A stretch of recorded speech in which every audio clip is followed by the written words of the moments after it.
ബീഹാർ നിയമസഭാ തെരഞ്ഞെടുപ്പിന്റെ രണ്ടാം ഘട്ട വോട്ടെടുപ്പിൽ ഭേദപ്പെട്ട പോളിംഗ്.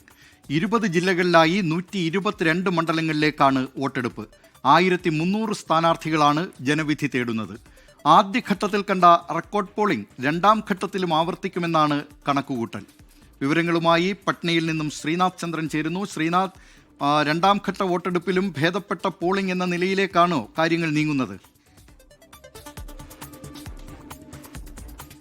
തീർച്ചയായും ദിലീപ് കുമാർ, ഞാനിപ്പോൾ പട്നയിൽ നിന്ന് ഏതാണ്ട് 150 കിലോമീറ്ററിന് അപ്പുറത്തേക്ക് ജമുയി എന്ന ജില്ലയിലേക്ക് എത്തിയിട്ടുണ്ട്. ഇവിടെ ഒരു നക്സൽ ബാധിത മേഖലയൊക്കെയാണ്. പക്ഷേ ഇന്ന് അത്തരം പ്രശ്നങ്ങളൊന്നുമില്ല. ഇന്നിപ്പോൾ ഞാനിപ്പോൾ നിൽക്കുന്ന ഈ ബൂത്തിൽ, ഞാൻ പോകുന്ന വഴി ഇപ്പോൾ ഒരു ബൂത്തിലേക്ക് കയറിയിരിക്കുകയാണ്. ഇപ്പോഴും ഇവിടെ നമുക്ക് ദൃശ്യങ്ങൾ കാണാം. എത്രയധികം സ്ത്രീ വോട്ടർമാരാണ് ഇങ്ങനെ ക്യൂവിൽ നിൽക്കുന്നത് എന്ന് കാണാൻ വേണ്ടി കഴിയുന്നുണ്ട്. യഥാർത്ഥത്തിൽ ഈ നഗരമേഖലകളിൽ ഒന്നാം ഘട്ടത്തിൽ ഞാൻ പട്നയിൽ നിന്നായിരുന്നു കൂടുതൽ ബൂത്തുകളിൽ പോയത്. അവിടെയൊന്നും കണ്ട കാഴ്ചയല്ല. യഥാർത്ഥത്തിൽ ഗ്രാമീണ മേഖലകളിലേക്ക് വരുമ്പോൾ ഇവിടെ വലിയ തോതിൽ വോട്ടർമാരുണ്ട്. ഞാനിപ്പോൾ 11 മണിവരെയുള്ള കണക്കൊന്ന് പരിശോധിക്കുകയായിരുന്നു. തെരഞ്ഞെടുപ്പ് കമ്മീഷൻ നൽകിയ കണക്കനുസരിച്ച് 30% മുകളിലേക്ക് പോളിംഗ് ഇതുവരെ സംസ്ഥാനത്ത് ഉണ്ടായിരിക്കുന്നു. അതിൽ തന്നെ കിഷൻഗഞ്ച് അടക്കമുള്ള ഇടങ്ങളിൽ 34% പോളിംഗ് രേഖപ്പെടുത്തിയിട്ടുണ്ട്. അതായത് ആദ്യഘട്ട വോട്ടെടുപ്പ് നടന്നപ്പോൾ ഈ സമയം, ഈ 11 മണി സമയം രേഖപ്പെടുത്തിയതിനേക്കാൾ 3%-ലധികം പോളിംഗ് ഈ രണ്ടാം ഘട്ടത്തിൽ നടന്നിരിക്കുന്നത്. അതായത് ആദ്യഘട്ടത്തേക്കാൾ കൂടിയ പോളിംഗ് ആവാം ഇനിയിപ്പോൾ സംഭവിക്കാൻ പോകുന്നത്. 65%-അപ്പുറമായിരുന്നു ആദ്യഘട്ടത്തിലെ അന്തിമ കണക്ക് പുറത്തു വന്നപ്പോൾ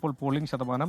രണ്ടാം ഘട്ടത്തിൽ ഒരുപക്ഷെ അതും കടക്കാനുള്ള സാധ്യതയുണ്ട് എന്നൊരു തോന്നലാണ് ഇതുവരെയുള്ള പോളിംഗ് പരിശോധിക്കുമ്പോൾ മനസ്സിലാകുന്നത്. അതായത് സംസ്ഥാനത്ത് ഒരു കടുത്ത പോരാട്ടം നടക്കുന്നുണ്ട് എന്നത് തന്നെയാണ് ഈ പോളിംഗ് പരിശോധിക്കുമ്പോൾ നമുക്ക് മനസ്സിലാക്കാൻ കഴിയുന്നത്. ഇതിനോടകം തന്നെ ജൻസുരാജ് പാർട്ടി നേതാവ് പ്രശാന്ത് കിഷോർ, ഒപ്പം തന്നെ PCC അധ്യക്ഷൻ അടക്കമുള്ളവരൊക്കെ തന്നെ വോട്ട് രേഖപ്പെടുത്തിയിട്ടുണ്ട്.